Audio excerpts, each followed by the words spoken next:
தற்போது கிடைத்த அண்மை செய்தி. தேனி மாவட்டம் போடியில் பணத்திற்காக குழந்தையை விற்பனை செய்ததாக 3 பேர் கைது செய்யப்பட்டிருக்கிறார்கள். அண்மை செய்தியாக பார்த்துக் கொண்டிருக்கிறோம். இது தொடர்பான கூடுதல் விவரங்களை எமது செய்தியாளர் நாகராஜ் வழங்க கேட்கலாம். வணக்கம் நாகராஜ், இது குறித்த கூடுதல் விவரங்கள். அதாவது தேனி அருகே இருக்கக்கூடிய உப்புக்கோட்டை கிராமத்தை சேர்ந்தவர் சங்கர் என்பவர். இவருக்கு பாண்டீஸ்வரி அப்படின்ற ஒரு மனைவி இருந்திருக்காங்க.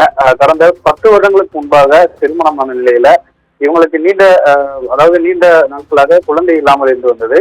இதனால் பாண்டீஸ்வரி சகோதரியான பரமேஸ்வரியை கடந்த 2 ஆண்டுகளுக்கு முன்னதாக சங்கர் என்பவர் திருமணம் செய்யாமல் குடும்பம் நடத்தி வந்ததாக கூறப்படுகிறது. இந்த நிலையில பரமேஸ்வரிக்கு கடந்த 1.5 மாதங்களுக்கு முன்பு தேனி அரசு மருத்துவமனையில ஒரு ஆண் குழந்தை பிறந்ததாகவும், அந்த குழந்தை பிறந்த நிலையில அந்த குழந்தையை விற்பதற்கு ஒரு கும்பல் சங்கரை அணுகியதாகவும் கூறப்பட்டது.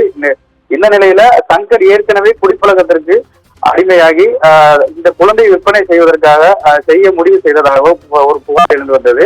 இந்த புகாரின் அடிப்படையில சைல்ட்லைன் குழுவினருக்கு இந்த புகார் அடிப்படையில தீவிரமான விசாரணை செஞ்சாங்க. இந்த நிலையில கணவன், அதாவது சங்கர் மற்றும் அவரது மனைவியை நேற்று இரவு போலீசார் விசாரணைக்காக தேனி காவல் நிலையத்திற்கு அழைத்து சென்று இன்று காலை முதல் தற்போது வரை விசாரணை செஞ்சு வந்ததுல குழந்தை 1 லட்சம் ரூபாய்க்கு விற்பனை செய்யப்பட்டதாகவும் உறுதிப்படுத்தப்பட்ட இந்த தகவலின் அடிப்படையில தேனி மாவட்ட குழந்தைகள் பாதுகாப்பு அலுவலர் சந்தியா புகார் அளித்ததன் பேர்ல போடிநாயக்கனூர் சென்று இந்த குழந்தையை அதாவது விற்கப்பட்டது குறித்து உறுதிப்படுத்தப்பட்ட பின்னர் 1 லட்சம் ரூபாய் இந்த குழந்தை விற்கப்பட்டது உறுதிப்படுத்தப்பட்ட பின்னர் சிவகுமார், அவரது மனைவி உமா மகேஸ்வரி, குழந்தையின் தந்தை சங்கர் ஆகிய 3 பேர் மீது வழக்கு பதிந்து தேனி அனைத்து மகளிர் காவல் நிலைய போலீசார் இந்த நீதிமன்றத்துல இந்த 3 பேரையும் ஆஜர்படுத்தப்பட்டிருக்காங்க.